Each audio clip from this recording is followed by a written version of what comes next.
కానీ భగవంతుడు మాత్రము ఏం చెప్పాడు? ఎవరెవరు ఏ పని చేస్తే వాడికి ఆ ఫలము తప్పదు అని చెప్పాడు.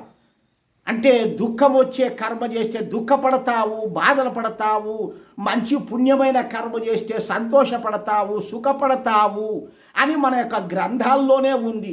ఎవరి కొద్దీ వాళ్ళు తెలుసుకొని ఆ యొక్క జ్ఞానాన్ని పాటించుకుంటే బాగుపడతారు తప్ప ఒకడొచ్చి రావాలి, ఒకడొచ్చి చెప్పాలి, ఈ చెప్పినట్టు తర్వాత మనము ఏదో వాళ్ళ మాట వింటాము అని అనుకోవద్దు. ఎవడు రాలేదే, ఎవడు రద్దు చేయలేదే, ఎవడు ఊరేగింపులు చేయలేదే, ఎవరు ఏం చెప్పలేదే, మనకెందుకు? ఏదో మన ఇంట్లో మనం పండగలు చేసుకుంటున్నాం, పాశాలు పప్పన్నాలు చారు అవి ఇవి వండుకుంటున్నాము, తింటున్నాము, బ్రతుకుతున్నాము.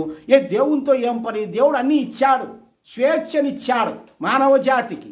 కానీ జంతువులకు ఏమన్నా పప్పు వండుకొని తింటున్నాయా? అవి జంతువులు ఏమైనా ఎప్పుడైనా సంతోషపడుతున్నాయా, ఆనందపడుతున్నాయా? వాటికి అవి ఇవ్వలే. అవి ఇష్టానుసారంగా ఏ తిండి పెడితే అవే తిని బ్రతుకుతున్నాయి. మనిషి శాకాహారిగా పుట్టిస్తే శాకాహారాన్ని తిని జీవించండి అంటే ఎవడన్నా వింటున్నాడా? పైపెచ్చు ఆడికొస్తే వాళ్ళు తినాకని చెప్తారు అని అనుకుంటారు. దాంట్లో భగవంతుడు చెప్పాడు ఆ విధంగా. భగవంతుడు చెప్పినటువంటి దాన్ని పాటించకుండా మేము పూజ చేస్తున్నాము, మేము ఇది చేస్తున్నాము, అది చేస్తున్నాము, ఈ వ్రతం చేస్తున్నాము, ఈ 40 రోజులు దీక్షలు చేస్తున్నాము, ఇట్లా మాటలన్నీ పొల్లు మాటలన్నీ ఒక్కటి కూడా పనికిరాదు. ఏ విధంగా కూడా పనికిరావు అవన్నీ. ఏ వ్రతం చేసినా, ఏ పేరు పెట్టి ఎన్ని తిప్పలు పడ్డా సలనీల తానం చేయి, నల్లగుడ్డలు కట్టుకో, పచ్చగుడ్డలు కట్టుకో, తెలియని మూర్ఖులుగా మనం హిందువులం అనేటువంటి అజ్ఞాతంలో ఉండాం.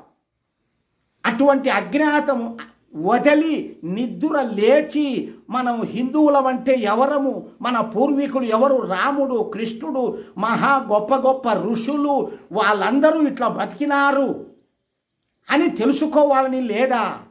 కేవలము ఊరికే బ్రతుకుతుంటున్నాం, తింటున్నాం, బ్రతుకుతున్నాం. ఇదేనా మన హిందువులకు ఉండేది? మన గ్రంథంలో ఏముంది? మనకు ఎవరు చెప్పారు దీన్ని?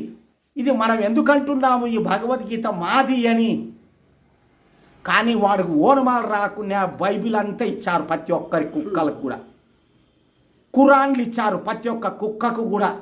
కానీ ఆ ఖురాన్లో ఏమీ లేవు, సృష్టి ధర్మాలు లేవు, సృష్టి రక్షణకు కావలసినటువంటి ప్రయోగాలు లేవు, సైన్సు శాస్త్రములు ఇవన్నీ ఏవీ లేవు వాటిలో. కావాలా? ఎందుకు పనికిరాని ఆ ధర్మాలను ఆచరిస్తే మొత్తము మన హిందువులందరూ నాశనమై